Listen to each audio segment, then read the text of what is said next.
It's been a long time since we recorded like this. Yeah, I feel like we're out of practice now. Just properly in the studio. And by studio, I mean kitchen table. Kitchen studio. Let's start it up, how about? How about we do? Do you want to start one? Sure. It's been a while. Hello there. Welcome to another episode of I Love This, You Should Too, a podcast with me, Samantha, and him, Indy. Hi, Indy. Hi. We are back after our summer of adventure, and we are back in the kitchen podcasting like normal. So let's get to it. Yeah, Samantha told me, get back in the kitchen where you belong. What? Although I do belong in the kitchen. You do spend more time in the kitchen than I do. I spend a lot of time in the kitchen. Yeah. It's my place. Yep.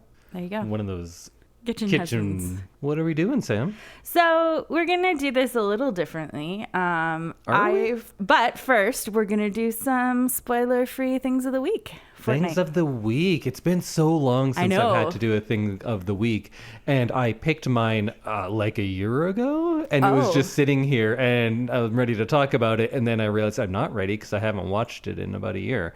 But either way, my thing of the week is the television series Atlanta. Oh, right. Did you ever watch any Atlanta? I watched it occasionally when I came into the room and you were watching it. So you'd see like a couple minutes here and there. Yeah. Do you remember anything about it? Not really. Not really, no. Not at all. Okay. So Atlanta is an American TV show. It's I would say a comedy. I think a lot of people would say it's a drama. It's a mix of both. It was created by Donald Glover, famous from being Childish Gambino, and then young Lando Calrissian, and Community, and 30 Rock, and all sorts of stuff. A very multi-talented dude.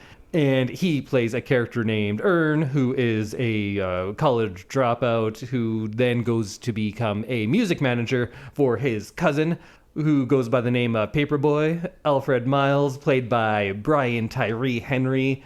And they have their best friend, Darius, who is played by Lakeith Stanfield. And I love Lakeith Stanfield. He's one of my favorite, I always want to say young actors, because I can consider anyone who is under 50 as like a young actor, because I didn't grow up with them. Right. So a younger actor, I guess. I like him a lot. And Zazie Beetz is in it as well as Van, who is Donald Glover's kind of on again, off again partner and a mother. They have a child together. So the show is mostly about, man, this is gonna be a tough one. This is a show where I either need to do a 30-second pitch or we need to do an hour on each episode. It's really hard to do the middle ground because it is a complex show. Okay. So I'll try to keep it short and give you a little pitch. What Donald Glover has said in different instances. Once he called it, if David Lynch and the Coen brothers made a show about hip hop, this is what it would be. But then he also said that it's mostly based on Tiny Toons. The Tiny Toons cartoon. And he also said it's like Curb Your Enthusiasm, but with rappers. Oh, okay. So it's all of that does fit. That's a lot of things. It is. And like a lot of disparate things. Yeah. Coen brothers and Tiny Toons don't often go together. But you know what? If you blended them, I think you'd get something like this. So it's this like really remarkable mix of comedy, drama, and surrealism. And the surrealism is something that we don't get to see a lot, especially in a show like this. Because oftentimes if you have a show that is, like, honestly, not white, you kind of have to be about that. Right. If you have a show with mainly Indian characters, the show has to be about, like, look at all these Indian people. If you have a show that's about black characters, you have to be like, oh, this is the black experience. And this show is that a lot. But because there are so few shows that have this kind of representation, they aren't allowed to be adventurous in other ways, like in surrealism. And that's what this show does. And that's a part of it being really unique. But then it also attempts to tackle really complex social issues, and it does it with a lot of nuance, a lot of opposing viewpoints, and a lot of creativity. And I think that's where the show really reaches its full potential on these criticisms that it has about modern society. And it often blends the elements of like the mundane with the fantastic. And it can be like real funny, but then also very dark and serious. And in the end, it makes you think, because it's hilarious. I think this show is very funny. But then when it gets into that absurdism and the surrealism and the magical realism, and I guess that's me being like me talking about it. That's like a film nerd way of talking about it. If you were 20 and watching this show, you'd be like, it's about the story, but it's also about the vibes. The show's about the vibes. So many vibes. But I call that magical realism. Right. To give you kind of an example, the show is mostly about those three characters and their day-to-day happenings and Paperboy becoming a more recognized rapper and becoming successful in that field. But there are several episodes of this show that has none of the main cast in it. Oh. So they'll have like a fake documentary. So about the time a black man was in charge of Disney. And that never happened, but they have a whole documentary about that time where it happened. Oh, that's fun. So there's this like kind of alternate reality. And they have an entire episode dedicated to how black culture is commodified and exploited by the fashion industry. They'll have an episode where it's just like a quiet and kind of nice episode about camping with your family. Oh. There are episodes where someone is having a dream and then you're not sure which parts are dreams, and then the borders between dreams and realities start blurring. Sometimes you'll have a character who you've seen for 2 years. Now they are a kind of a French spy for one episode. Do we talk about it again? Not really, because it's less about the plot and more about what those actions reflect of the character. That doesn't really make sense. But if you watch the show, I swear it does. Okay. One of my favorite episodes was this one called Trini to the Bone, and it's about a, I don't know, like a 6-year-old affluent white child who has a nanny who's from Trinidad. And his nanny dies, and then the family goes to the funeral. And it's funny at first because you have this like little white kid who has all of these expressions that he's learned from his nanny. So he like has a bit of an accent or a patois for certain things he says, and he knows like all of the lyrics to these Trinidadian songs. So that's kind of funny. But then when we go to the funeral, we get to see more of the social commentary that they're making about entire generations, really, of both not just black people, but immigrants of all sorts who are parents to entire generations of rich white people, but then that is to the detriment of their own children. Right. And the idea of like, you were a parent to this kid, but you weren't a parent to me. And this whole social makeup, and there's really interesting stuff like that. And then there's just like a lot of good episodes about rap music and how that works. There was one episode where Donald Glover, I think he's not even credited in the episode because they try to say that it's not him, but he puts on this elaborate makeup and a suit so he looks nothing like himself. And he's playing like this reclusive, almost Michael Jackson-like character. And then he did appearances as that character out in the real world. Like they were really working on blurring the lines of reality with this show. And then it kind of rounds out with episodes about things like a rapper faking his own death. And there's a lot of real life parallels to most of what they're doing in this. But then there's a scavenger hunt, which maybe takes you to a literal other dimension. Maybe this is just surrealism and a visual representation of how things make you feel. Like maybe this is the effect of grief on a person, but it is played as literal. And I know me talking about this might seem daunting. It might seem like, oh, this is not a show I'd like to watch. And of course, I love the show and I think that it's great, but I realize that my taste can be very specific at times. And this hits a lot of the specificity of what I love. So if you were someone who doesn't have a similar taste, I could see how you could not be interested in this. So I don't want to say like, hey, everyone, go watch it. So maybe you can like test it out. If you like shows that occasionally confuse you or make you think about the nature of reality, then you're going to like this show. And I realize that makes it sound very inaccessible, but I just mean that sometimes they are after these pretty lofty ideas, and I love that about this show. And it's also just bizarre at times, and I like the bizarre, and I like the strange metaphorical stuff when the bizarre stuff they do is kind of a dark reflection of our own world, or a very specific satire of it. And if all of that makes it sound too inaccessible to you, I think it's also just a straight up funny show with fully realized characters, and a lot of the times in a show that is after kind of big lofty ideals, characters tend to be more one-dimensional, and it's about these big lofty things rather than the characters. And here I feel like I know how every character would react in certain situations because they've taken the time to fully flesh out all of these, at least the 4 main characters, and sometimes beyond that. And it has great performances, some brilliant direction as well, and it's just a visually very pleasing show as well. So it's well crafted, it's amazingly well written, I think, and it has been nominated and won all sorts of awards. So many people put it on their list of best TV shows of the last 25 years. So go check out Atlanta. I think quickly within starting the series, you'll realize if it is for you or not. I think you'll be surprised by how engaging it is. It sounds like it's so many things. It is. Yeah. It is. Could be great because then a lot of different people might like it. Or it's so many things that it puts people off because they're like, I was watching this show and then suddenly it's this. Right. And they'll just take a week off and you don't see any of the main characters, and it's just this side little thing that is thematically relevant but is not maybe about the same plot. It's really interesting. I loved it. A lot of other people do. You should too.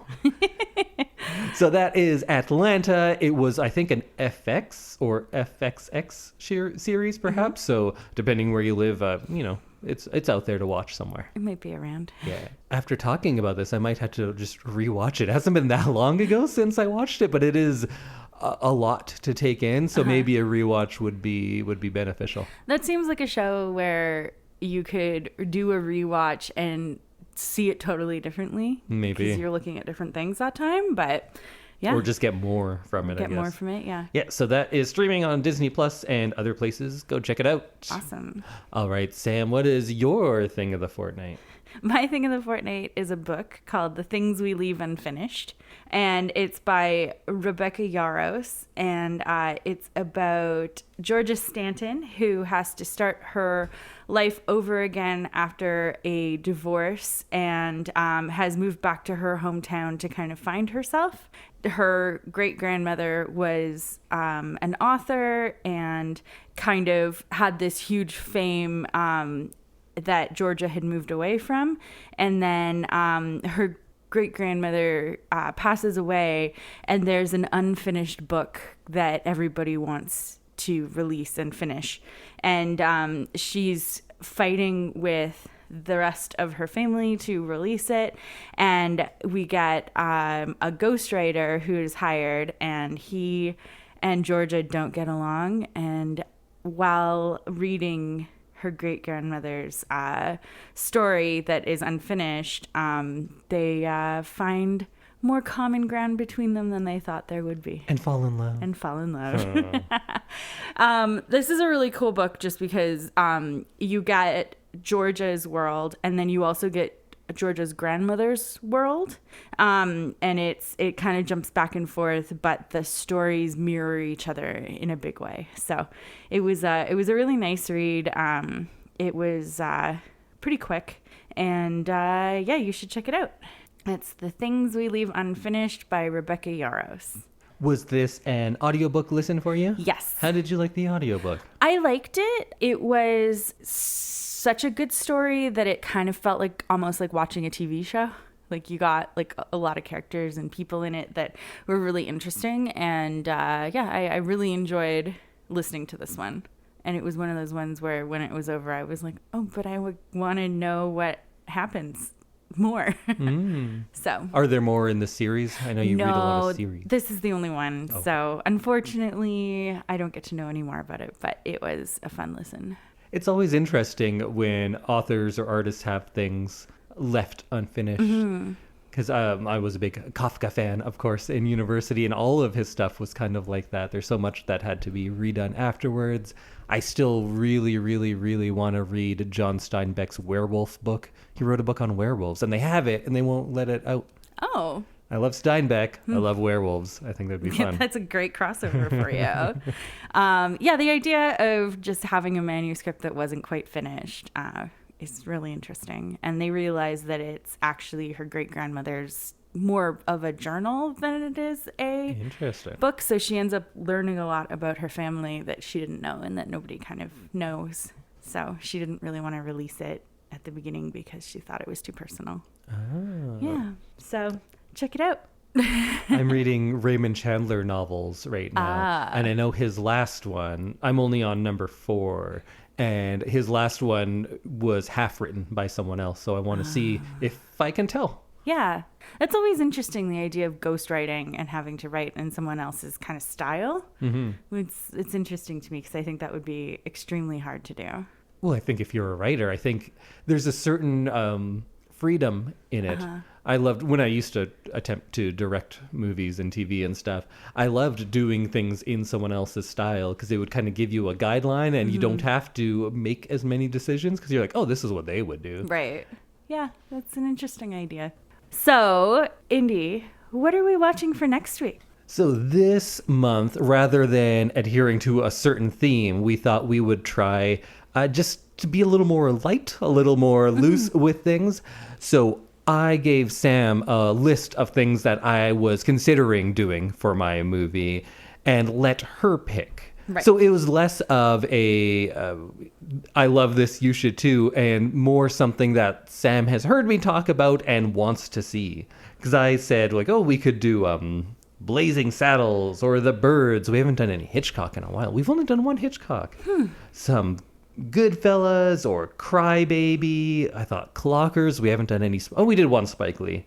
Punch Drunk Love, but I think I have something surrounding that we'll do sooner or later.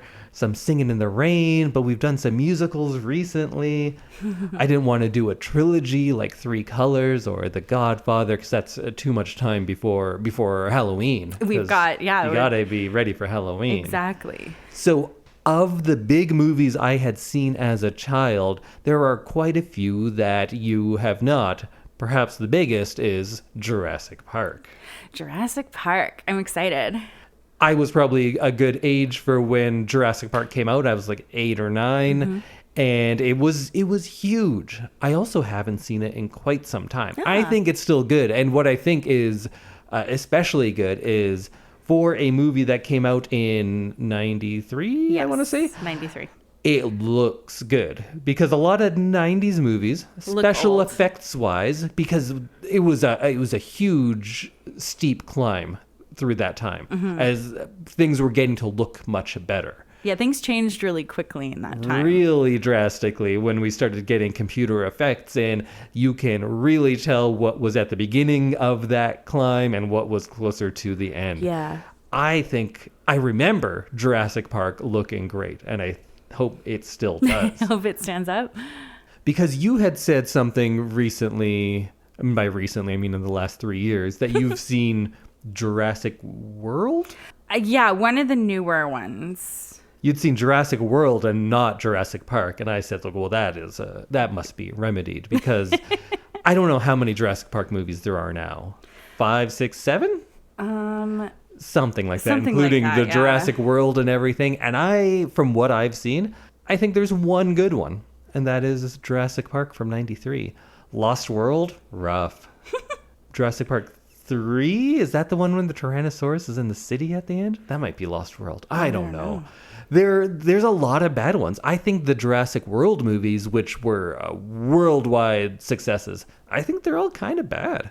I haven't seen all of them. No. All the ones I've seen, I did not care for. There's 6 that are released and 1 that's coming out in 2025. All right. So it's a big world for sure. So I'd say, 6 movies, 1 good one. And that's Jurassic Park. The ones you have seen, how did you like them? Well, the only one that I really saw was Jurassic World, and I liked it. It's a cool, world that they've built. It's a cool world, It's a very cool idea. And I look forward to seeing the first one because I feel like I missed a lot of things just watching Jurassic World because I don't know the backstory and I don't know what Jurassic Park was like in the 90s versus what it was like in 2015. So I'm also excited to see how the special effects differ because that's a big chunk of time and a lot of technology has come out since then. So what the differences between 2015 and 1993 are. So I'm excited to watch this one. When I was a kid, I think Jurassic Park might have started this, but I tended to read at an older age group. So I loved Michael Crichton. When I was in late elementary and junior high, Michael Crichton was my favorite author. So Jurassic Park and The Lost World. And for some reason, I was like, yeah, I love Andromeda Strain and Sphere and Congo and The 13th Warrior. I really was into a lot of those things. And we watch ER, also created by Michael Crichton. Right. He is a very varied author, so there's lots of stuff in it. So Jurassic Park star Sam Neill, Laura Dern, Jeff Goldblum, Richard Attenborough, those kids whose names I don't remember, and was directed by Steven Spielberg. I think this will be our second Spielberg movie we've done, maybe. Oh yeah, another big summer blockbuster because it's kind of what he does. Yeah. That's what he does best, at least. It was released in June, so it was definitely a 1993 summer blockbuster. It was. Yeah. It was huge. And the fact that we're still talking about it, the fact that you can drive around most cities and see at least one car that is painted to look like it's from Jurassic Park. Yeah, for sure. People love painting their car in Jurassic Park. So this is like one thing that I feel like I'm excited about is that it's got such a cult following that I want to be part of it. I wouldn't say cult following because I'd say it's a huge property that is very, very well known. Mm-hmm.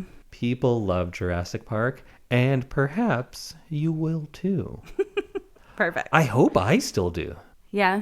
I honestly can't remember the last time I saw it. I think the last time I saw it was a VHS tape. Ooh. Okay. Well, I'm sure we won't be watching it on VHS. I did get a fancy new Blu-ray. Which has the 3D version, but we don't have a 3D TV. And plus, neither of us really care for 3D. No, it makes me feel ill.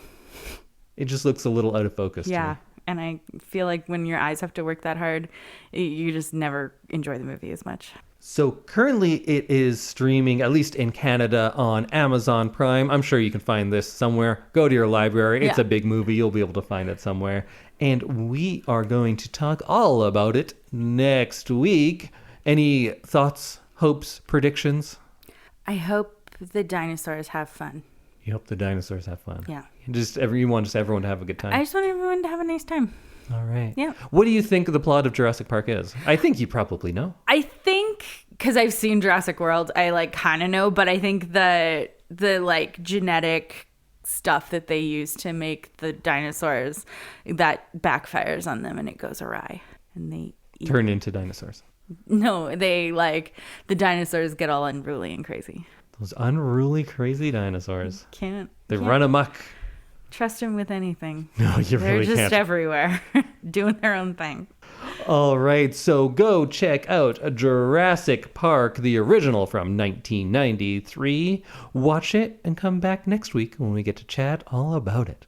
I'm kind of excited because I don't feel like I have to write essays on this. It'll just be like, fun, wasn't that part fun? Yeah. Oh, this part was cool. It's like a fun This light part movie. made no sense. How did it get there? But we don't even care because Spielberg did good work to cover that. Mm-hmm. Let's go. Let's go. To Jurassic Park. All right, we will see you next week. Don't get chomped by a T-Rex. Oh, mostly we'll probably just talk about the cultural influence. Like the Toronto Raptors wouldn't be called the Raptors without Jurassic Park. Oh. Nobody would know what a raptor is, I don't think. True. Save it for next week. Save it for the podcast. See you, everyone. Bye.